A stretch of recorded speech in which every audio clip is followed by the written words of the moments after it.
제가 이번 주에 휴가인가 보다 대번에 알 수 있어요. 휴가가 되면 오늘 주일 지나고 보통 월요일 날 출발하거든요. 근데 휴가가 내일이다 하면요. 얼굴이 환하게 빛나요. 뒤에 그 성화 같은 데 있는 후광이 이렇게 비치고 있어요. 너무 신나가지고 얼굴이 막 다물어지질 않아요. 그런데 한 병사가 이렇게 휴가를 가게 됐어요. 그래서 너 내일 휴가지? 했더니 맞대요. 아, 저 휴가 갑니다. 아유, 축하한다. 며칠 가냐? 했더니 저 이번에 9일 갑니다. 아유, 너 좋겠다. 잘 다녀와라. 했어요. 그런데 그 다음 날 제가 월요일 날이 군목들도 월요일 날은 휴무일인데 부대에 일이 있어서 이렇게 들어왔는데 저녁에 부대 그 정문을 나가는데 그 병사가 이렇게 오는 거예요. 그래서 깜짝 놀랐어요. 9일 동안 휴가 간 그 병사가 휴가 출발날 다시 부대로 오는 일은 드물거든요. 그래서 이게 웬일인가 해가지고 아무개야, 너 왜 오늘 지금 여기 부대에 있어?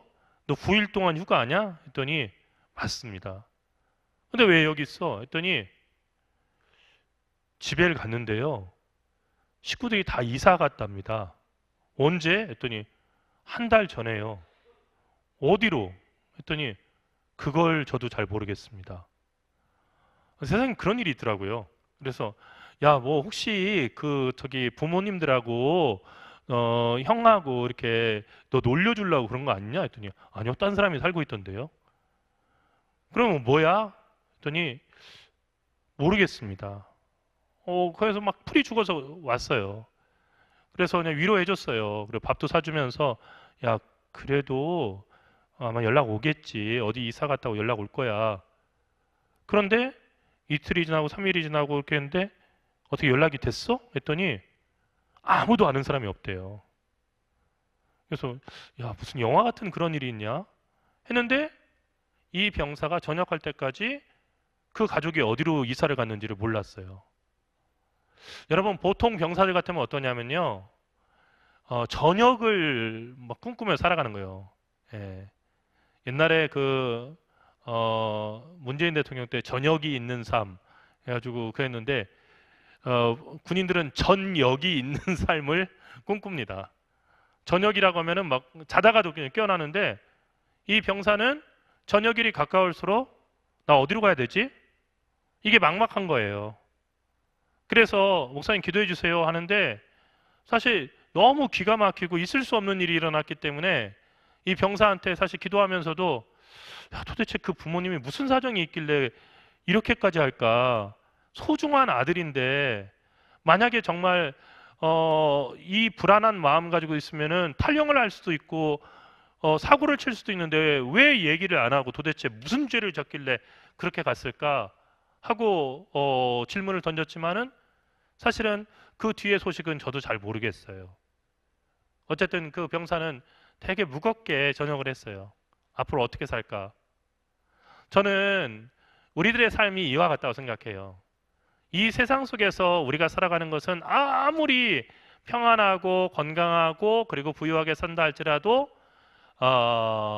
요즘엔 18개월이죠. 18개월 군생활과 같은 거예요. 끝나고 난다면 집으로 돌아가야 돼요. 그런데 우리 가운데는 돌아갈 집이 있는 사람과 돌아갈 집이 없는 사람이 있어요. 우리가 믿음 안에서 예수 그리스도를 힘입어서 예수 그리스도로 옷 입고 구원받은 주의 백성이 되면은 그러면 돌아갈 집이 있는 사람이 되는 거예요. 그러나 우리가 믿노라 하면서도 주님과 전혀 상관없이 살아가면 어떻게 되냐면요. 우리는 돌아갈 집이 없는 사람이에요.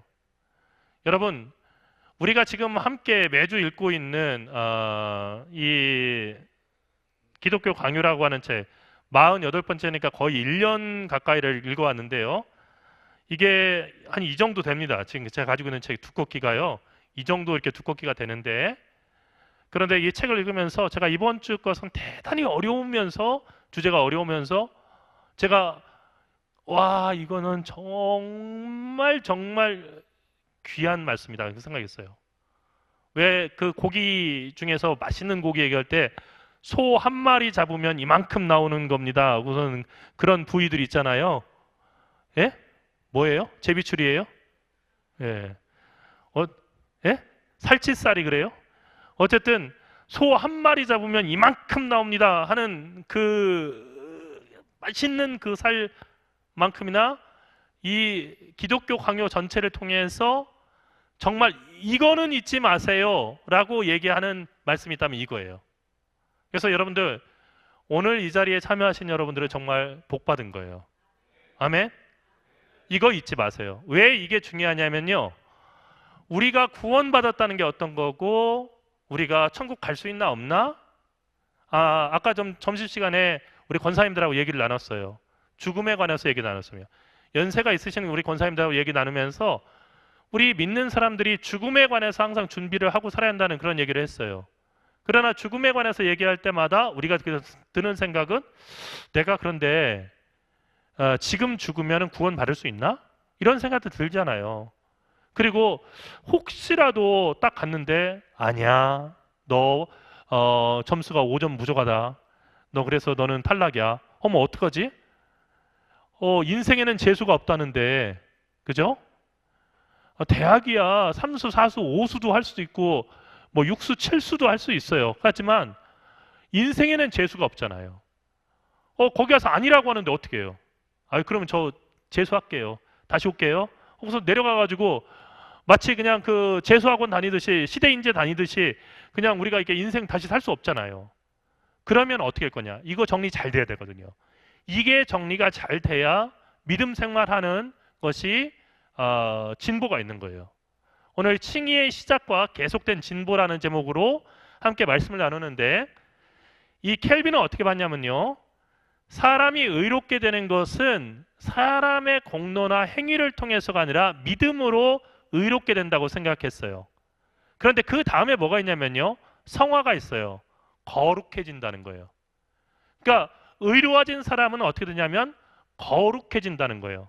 그 거룩한 삶을 통해서 이 사람이 의롭게 된 사람인지 아닌지가 저절로 드러나는 거예요. 그리고 거룩해진 사람은 마지막 명화의 단계를 거치는 거예요. 그러니까 의화, 의롭게 되는 것, 그리고 성화, 거룩하게 되는 것, 그리고 마지막으로 글로리피케이션, 영화롭게 되는 것을 통해서 하나님께서 구원하신 그 사람은 하나님 앞에 설 때까지 완성돼 가는 거예요. 자, 밀과 보리 그리고 가라지인데요, 여기 안에 보면은 보리가 가운데고요, 밀이 옆에 있어요.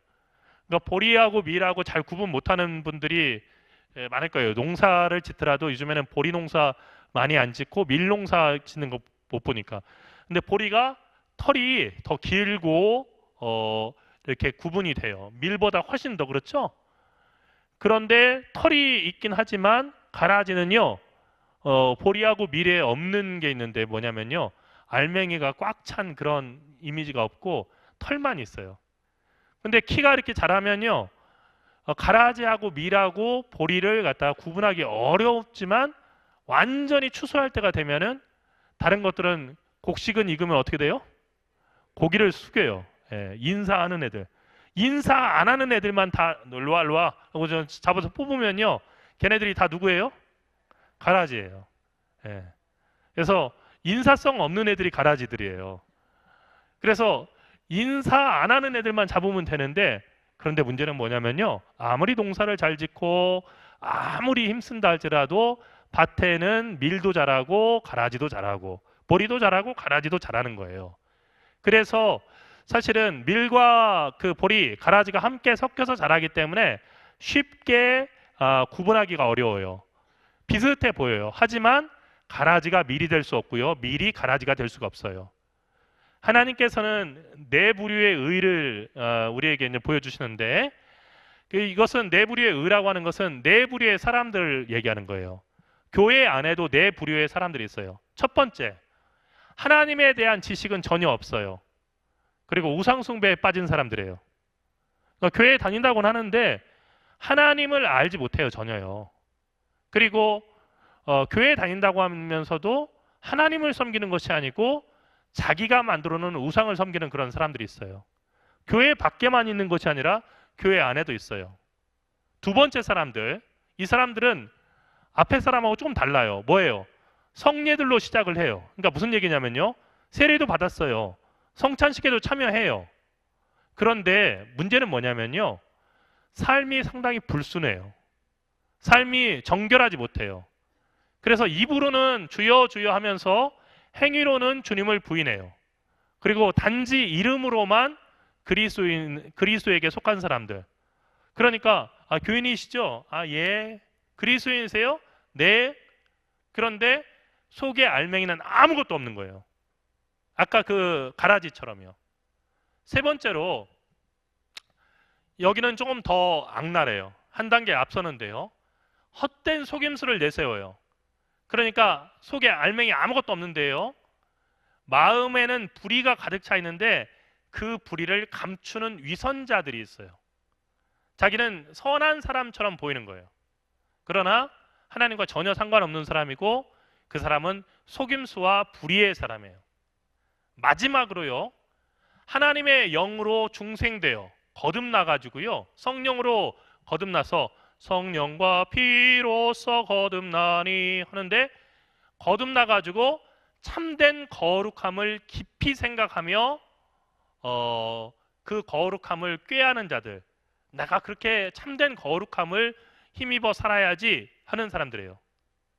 어떤 사람이 되고 싶으세요? 몇 번째 사람? 몇 번째 사람이 되고 싶으세요? 헷갈리세요? 이거 헷갈리시면 안 되는데 몇 번째 사람이 되고 싶으세요? 네. 혹시 세 번째 되고 싶으신 분이 있으세요? 네. 세 번째 되고 싶으신 분들은 예배 끝나고 꼭 저를 만나고 가시기 바랍니다. 안 되죠. 첫 번째, 두 번째, 세 번째 안 돼요. 네 번째가 되려고 우리가 예수 그리스도 믿고 또 믿음 생활하는 거예요. 첫 번째 부류는요, 어떤 사람들이냐면 하나님에 대한 지식이 전혀 없고 우상 숭배에 빠진 사람들이에요. 이 사람들은요, 에레미야 17장 9절에 나온 것처럼 마음이 사악하고 뒤틀려져 있는 사람들이에요. 마음이 사악한데 완전히 꽈배기예요. 뒤틀려져 있어요. 이거 어떤 교훈으로도 바꿔줄 수 없어요. 끝난 거예요. 또 어릴 적부터 온갖 악한 거짓들로 가득 차 있어가지고 그 악한 거짓 외에 다른 것을 생각하지 못해요. 그리고 생각이 허무한 데 빠지고요. 그리고 눈앞에 하나님에 대한 두려움이 전혀 없어요. 그러니까 나는 하나님도 두려워하지 않고 아무것도 두렵지 않다라고 얘기했던 불의한 재판관과 같은 사람이에요. 그리고 이 사람들은 하나님을 이해하거나 찾지 않아요. 하나님이 누구신지 알고 싶어 하지도 않아요. 중요한 문제 아니라고 생각해요. 인생에 훨씬 중요한 문제 많고 하나님은 하나도 중요하지 않다고 생각하는 사람들이에요. 이 사람들이 어떤 사람이에요? 하나님에 대한 지식이 없고 우상 숭배에 빠진 사람들이에요. 그러니까 결국 이 밑에 나오는 것처럼 이 사람들은 껍데기만 있는 사람들이에요. 알맹이가 없어요. 영혼이 죽은 사람이라 하는 얘기예요. 그런데 하나님은 이런 불신자들이라 할지라도 예수 안 믿어요. 교회 안 다녀요. 예수님과 전혀 상관없고 하나님 알지 못해요. 그런데 착하게 살아가는 사람이 있어요, 없어요? 그러니까 우리가 말한 그 착함이라고 하는 것은 하나님이 말씀하시는 선함이 아니라 이 세상에 윤리적이고 도덕적으로 살아가는 사람이 있어요, 없어요? 있어요, 분명히요. 그런데 하나님은 불신자, 아직 하나님을 믿지 않지만 그 사람이 덕성을 따라서 덕을 베풀며 살아가는 사람, 이 사람들에게도 복을 주셔요. 그런데 그 복은 어떤 복이냐면요, 일시적인 보상이에요. 이 세상에서의 복이에요. 그러니까 하나님을 믿지는 않지만 덕을 가지고 살아간다 하면은 그 사람은 비록 영혼의 구원은 받지 못하지만 이 세상에서 하나님은 현세의 복을 받게 해주신다는 거예요. 그렇게 해서 왜 이 사람들이 믿지 않는데도 복을 주시냐면은 하나님께서 이 사람들에게 부분적으로 나타났지만 참된 의를 얼마나 소중하게 여기신지를 보여주기 위해서 이 사람들에게 복을 주신다는 거예요. 그러나 그 복은 일시적인 보상이에요. 그런데 덕성이 있다 할지라도 하나님을 섬기지 않는 사람들이 있잖아요. 이것을 어떻게 볼 것이냐. 나는 법 없이도 살아갑니다. 저 사람 보니까 예수 안 믿는데 정말로 윤리적이고 저 사람 정말로 남의 귀감이 될 만한 사람이야. 그러면 저 사람은 예수 믿고 의롭지 못한 사람들도 많은데 저렇게 착하게 살아가는데 예수 안 믿는다고 해서 지옥 가는 건 너무 불공평하잖아? 저 사람은 천국 가야지 않아? 우리 그렇게 질문할 수 있어요, 없어요? 그런 질문이 있어요, 없어요? 당연히 있죠. 그런데 하나님을 섬기지 않는 덕성을 하나님은 악행으로 보신다는 거예요. 그러니까 신앙으로부터 멀어져 있고 하나님을 섬기는 것으로부터 멀어져 있는 덕성들은 아무리 우리가 경탄할 만하고 그리고 존경할 만하더라도 이 땅에서 일시적인 보상은 받지만 그것은 징벌받아서 마땅한 악행일 수밖에 없다는 거예요. 그러니까 하나님 없는 선행, 그것을 가지고 사람이 천국 갈 수 있어요, 없어요? 없어요. 예수 그리스도를 통하지 않고는 누구도 하나님 나라에 들어갈 자가 없다는 얘기가 바로 그런 거예요. 사람들의 선행은 왜 선행인데도 불구하고 악행이라고 하느냐? 그 근본 마음이 부패했기 때문이에요. 그러니까 마음 자체가 부패했기 때문에 우리 그 옛날의 시조에 보면은 마음이 어린아니 하는 일이 다 어린한다라고 하는 말이 그런 그 시조가 있죠. 마음이 어리석으니까 하는 일이 다 어리석다 하는 것처럼요. 마음이 부패했기 때문에 내가 선행을 한다고 선행을 하는데도 불구하고 그 근본에 있어서는 악행과 마찬가지라는 거예요. 그래서 하나님을 떠난 선행을 가지고 의롭다고 여김을 받을 사람이 없대요. 그러니까 하나님과의 관계가 회복되기 전에는 아무리 좋은 것을 우리가 하고 존경받을 만한 일을 한다 할지라도 그것으로 구원받을 수 있다 없다? 있다 없다? 없어요. 없어요. 그래서 중요한 것은요, 하나님과 화해해야 돼요. 하나님과 화해하지 않은 사람, 이 사람은 하나님과 계속해서 man revolt, 하나님과 불화하고 하나님을 반역하는 그 상태에 있는 존재예요. 그래서 하나님과 화목하는 그 방법은 뭐냐면 그리스도 예수를 믿는 거예요. 그러니까 그리스도 예수를 믿는 것 외에는 우리가 하나님 앞에서 의롭다라고 드러날 수 있는 방법이 없어요. 요한 1서 5장 12절에 보면은 하나님의 아들이 없는 자에게는 생명이 없다 이렇게 돼 있어요. 하나님의 아들이 그 안에 없으면요, 이 사람이 아무리 애쓰고 수고하고 선행을 하고 할지라도 그것은 이 땅에서 박수받아 마땅하고 그리고 칭송받아 마땅한 일이고 신문에 실릴 만한 일이라 할지라도 하나님 앞에서는 생명이 없는 사람, 즉 죽은 사람이라는 거예요. 어거스틴이라고 불리는 아우구스티누스는 다음과 같이 얘기했어요. 우리의 종교는, 기독교는 의로운 자들과 불의한 자들을 행위의 법이 아니라 어떤 일을 했냐 하는 것을 판단하는 행위의 법이 아니라 믿음의 법 자체로 구별한다. 그러니까 무슨 얘기냐면요, 의로운 자와 불의한 자를 어떻게 판단하냐면 네가 어떤 행동을 했기 때문에 의로운 자야, 네가 어떤 행동을 하지 않았기 때문에 또는 했기 때문에 넌 불의한 자야 판단하는 것이 아니고 믿음이 있냐 없냐에 따라서 믿음이 있는 사람을 의롭다고 하고 믿음이 없는 사람은 그 행위가 어찌하든지 불의한 사람이라고 판단한다는 거예요. 그러니까 믿음이 없다고 한다면 여태까지 선행으로 보이고 존경받아 마땅한 행위라고 여겨졌던 것들이 순간 죄로 변한다는 거예요. 그러니까 믿음이 정말 중요한 거죠. 그래서 켈빈은 그런 얘기를 했어요. 길 밖에서 달려가는 것보다, 길 밖에서 달려가는 것보다, 길이라는 건 어떤 거예요? 영생의 길, 구원의 길이에요. 예수 그리스도라고 하는 길이에요. 예수 그리스도 바깥에서 달려가는 것보다 절면서라도 길 안에서 가는 것이 낫다. 아멘. 아멘. 여러분, 때로 우리가 우리 자신을 보면 참 실망스러울 때 있잖아요. 야, 내가 이러고도 그리스도인냐? 내가 이러고도 믿는 사람이냐?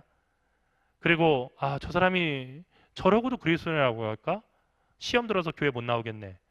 뭐 이런 생각을 우리 스스로에게도 다른 사람에게도 하기도 해요. 그런데 여러분, 교회에 나오는 모든 사람들, 예수 그리스도를 진정으로 믿는 사람들은요, 흠이 없고 티가 없는 완벽한 사람들이 아니에요. 부족해요. 아까 오전 시간에 얘기했던 것처럼 불합격이에요. 안 돼요. 천국에 들어갈 수 없어요. 그런데 그런 사람을 하나님께서 의롭다고 인정하시고 하나님의 자녀 삼아 주시고 천국에 들어갈 사람으로, 천국을 유산으로 그렇게 허락해 주셨다는 것이 복된 소식이에요. 누구를 통해서? 예수 그리스도를 통해서. 천국에 들어가는 것은 누구를 믿음으로 들어갈 수 있는 거예요? 하십니까? 그럼 다 맞죠. 이렇게 하면 질문할 때 뭐해 이게 뭘까요? 하면 다 맞아요. 예. 정확하게 대답하세요. 모르시면 알려드릴게요. 누구를 통해서 들어가는 거예요? 네. 예수 그리스도를 주로 고백하고 예수 그리스도를 믿음으로. 예수 그리스도를 믿음으로라는 건 어떤 거냐면요, 다른 게 아니고 교리를 믿고 이게 아니고요, 나는 아무런 거 가진 거 없지만 예수님이 나를 갖다가 대변해 주시고 예수님의 의가 나를 보호해 주시고 나는 예수님 이름으로 가는 거야. 하면 어떻게 해요? 들어가는 거예요. 내가 아무것도 한 게 없어요. 근데 예수님 하고 이름 대면요, 들어갈 수 있는 거예요. 왜 그렇죠? 예수님의 의를 우리의 의로 보기 때문에 그런 거예요. 그래서 때로는 믿음 생활에서 믿음이 없을 때도 있어요. 믿음 생활할 때 믿음이 바닥나는 때 있잖아요. 시험 들어서 전혀 그 믿음이 없을 때도 있어요. 쩔뚝쩔뚝 절 때도 있어요. 그런데 그렇게라도 예수 안에서 걸어가는 사람이 예수 바깥에 있으면서 뛰어가는 사람보다 훨씬 더 낫다는 거예요. 할렐루야. 그러니까 우리는 부족해도 구원 받는 거예요? 우리가 조금 불의하다 할지라도 우리는 구원 받는 거예요? 왜 그렇죠? 예수님 때문에. 그래서 구원의 소망은 우리 인간의 의로운 행위, 우리가 생각할 때 의로운 행위에 있는 게 아니라 오직 하나님의 은혜에 있어요. 은혜는 값없이 주어지는 거예요. 하나님은 선을 베푸실 만한 선한 것이 사람 안에 아무것도 발견되지 않았기 때문에 은혜를 주시는 거예요. 은혜라고 하는 것은 값없이 선하심이에요. 그러니까 우리가 그 값을 낼 수가 없어요. 그런데 하나님이 거저 우리에게 주시는 거예요. 여러분, 이 은혜를 깨달을 때만이 우리 믿음 생활이 시작되는 거예요. 우리가 구원의 소망에 이르게 되는 것도 우리의 행위대로가 아니에요. 그러면 여기서 한 가지 질문이 생겨요. 목사님, 그러면 예수 믿고 계속해서 죄 짓고 잘못 저질러도 믿음이 있으면, 믿음이 예수 그리스도를 믿는다고 한다면 그 사람은 구원받는다는 얘기입니까? 그리고 한 사람이 있는데 한 사람은 정말로 흠과 티가 없이 윤리적이고 그리고 바르고 항상 애타적여도 그 사람이 예수 믿지 않으면 구원받지 못한다는 얘기입니까? 맞아요. 그러면 예수 믿고 계속 나쁜 짓 해도 된다는 얘기입니까? 바로 이 부분에서 걸리는 건데요. 우리가 의로운 행위를 해서 구원받는 게 아니에요. 그러나 예수 그리스도를 믿는 사람은 성화의 과정을 겪는다고 했어요. 무슨 얘기냐면요, 의롭게 되는 것은 우리에게 자격이 없지만 하나님께서 의롭다라고 인정해 주심으로써 우리는 구원받은 사람이 되는 건데, 구원받은 사람이구나 하는 것을 우리가 알 수 있는 것은 뭐냐면요, 이 세상의 삶 가운데서 성화의 과정, 거룩해지는 그 과정을 통해서 우리가 알 수 있다는 거예요. 그러니까 우리에게 믿음이 있다는 거 어떻게 알아요? 여기 무슨 게이지가 있어가지고 게이지 17이니까 믿음이 있구나, 15네 믿음 부족하네, 0이네 믿음 없네, 이 사람 구원 못 받네, 얘기할 수 없어요. 그런데 그 사람이 이 세상의 삶 가운데서 예수 그리스도의 충만한 분량에 이르기까지 어떻게 거룩하게 날마다 변화되어 가는가, 절뚝거리고 넘어질 때도 있고 주저앉을 때도 있는데 다시 일어나서 그 믿음의 길을 계속 가서 점점 그리스도의 충만한 분량에까지 이르게 되는가를 보면서 하나님이 저 사람 인도하시는구나, 하나님이 저 사람 구원하시려고 애쓰시는구나 알 수 있다는 거예요. 그래서 우리는 지음을 받은 본성상 우리에게서 선행을 짜내는 것보다 돌에서 기름을 짜내는 것이 빠를 것이다 라고 켈빈이 얘기했어요.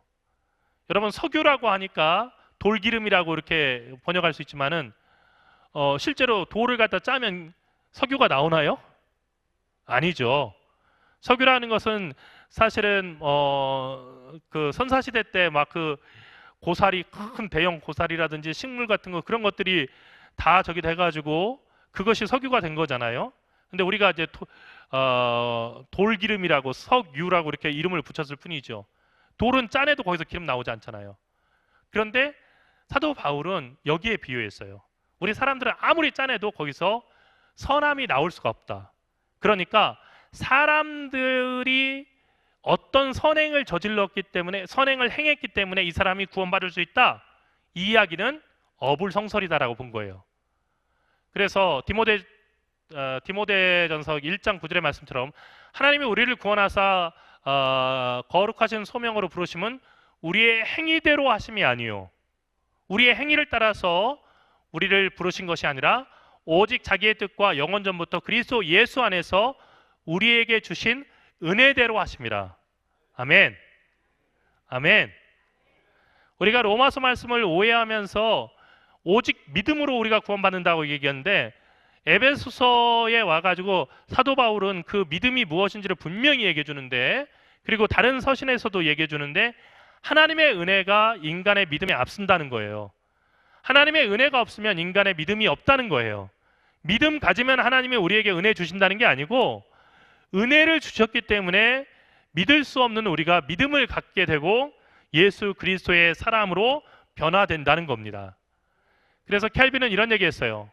오직 하나님의 자비로, 오직 하나님의 자비로 중생하여 거듭나서 영생의 소망에 이를 때까지 사람에게서 모든 의를, 심지어 가장 작은 한 조각의 의라도 제거해 내도록 하자. 무슨 얘기냐면요, 거듭나가지고 우리 자신을 바라보면서, 그래, 내가 하나님 앞에 죄인이라 용서받아야지만 이거는 하나님 앞에 내놓을 수 있는 의야. 내가 이것은 하나님 앞에 내놓고 자랑할 수 있어. 그게 이만한 조각이라도 있다 하더라도 그건 불순물이니까 다 제거해내도록 하자는 거예요. 왜냐하면 우리가 생각하는 의를 가지고는 천국의 문을 두드릴 수 있는 사람이 아무도 없다는 거예요. 한 조각이라도 남아서 하나님이 나를 구원하신 거 감사하지, 하지만 5%는 내 노력이야. 내가 피나는 노력을 했기 때문에 하나님이, 나는 다른 사람처럼 100% 은혜로 구원받은 게 아니라 95% 은혜로 구원받았고 5%는 내 거야 라고 하는 그 순간 그 사람은 천국 문에 들어갈 수 없다는 거예요. 왜냐하면 만일 우리가 의롭다함을 얻음에 있어서 행위의 의가, 우리가 행한 행위가 어떤 역할을 한다고 치면 우리가 은혜로 의롭다함을 얻게 되었다고 일컫는 것이 거짓말이 되기 때문이에요. 예컨대 제가 여러분에게 권사님 이거 주일 오후 예배 계속 나오셔가지고 권사님에게 제가 상으로 선물로 드리는 거예요 해가지고 한 1,000만 원짜리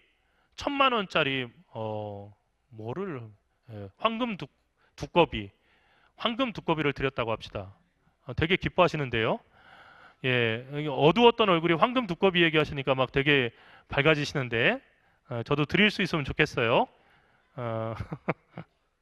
제가 혹시 로또에 당첨이 되면, 근데 사지를 않아서 당첨이 될 수 있을지 모르겠지만 어쨌든 그렇게 드렸다고 합시다.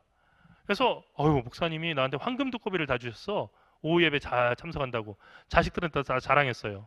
근데 일주일 후에 청구서가 날라왔어요. 그래서는 거기다가 권사님 제가 5만 원은 냈어요. 그리고 995만 원만 내시면 돼요. 이거 제가 5만 원 낸 거예요. 하면은 그게 선물이에요? 선물일까요? 그건 판매한 거예요. 제가 장사한 거예요. 그래서 이문을 본 거예요.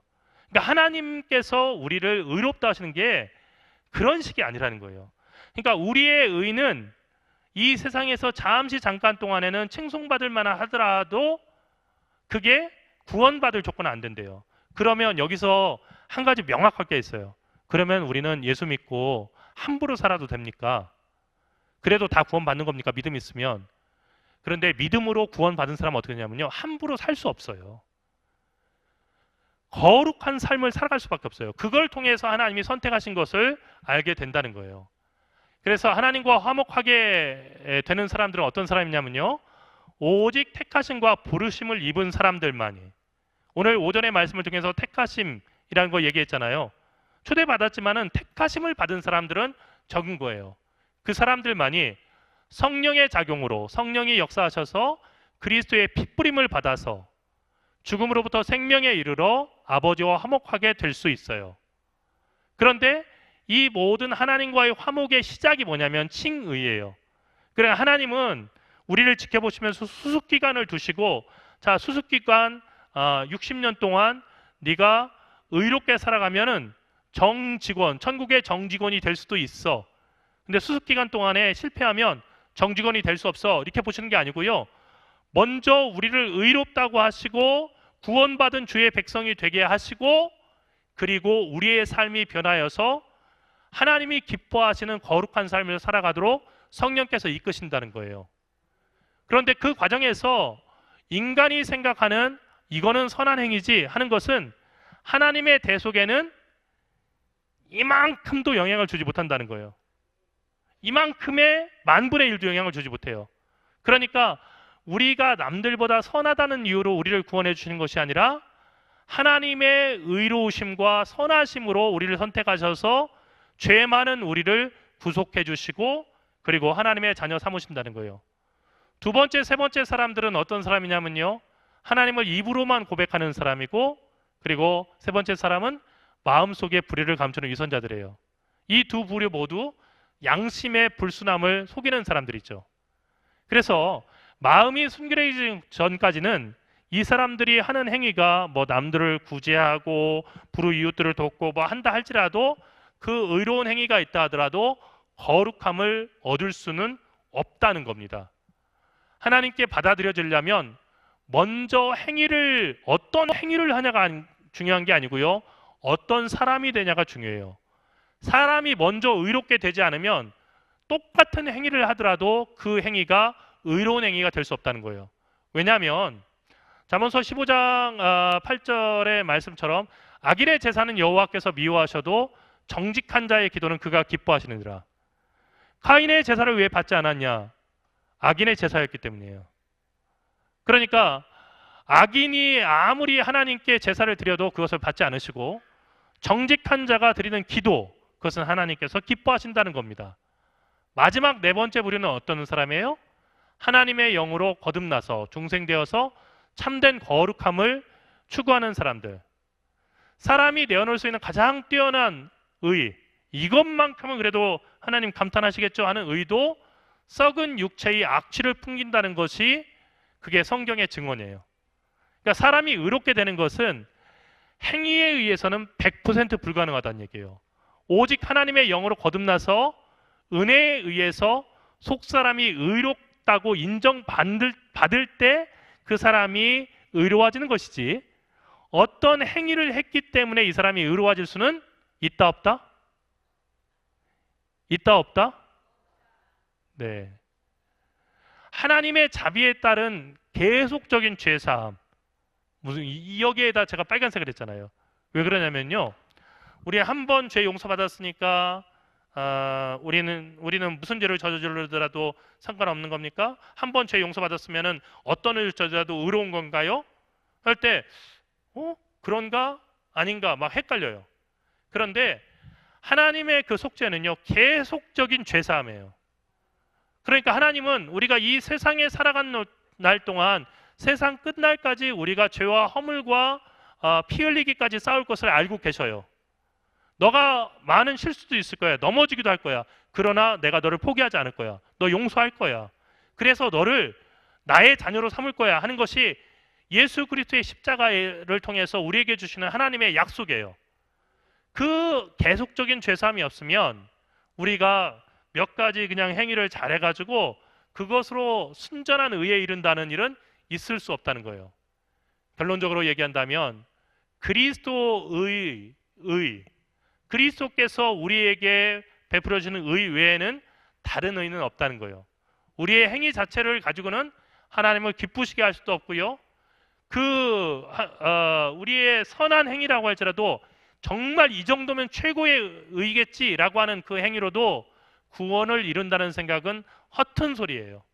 그것은 마치 뭐와 같으냐면요, 여러분, 분유를 가지고 빵을 구워 먹겠다는 얘기와 같은 거예요. 분유를 가지고 빵을 구워 먹는다는 얘기가 무슨 얘기예요? 실제로 그런 일이 있었어요.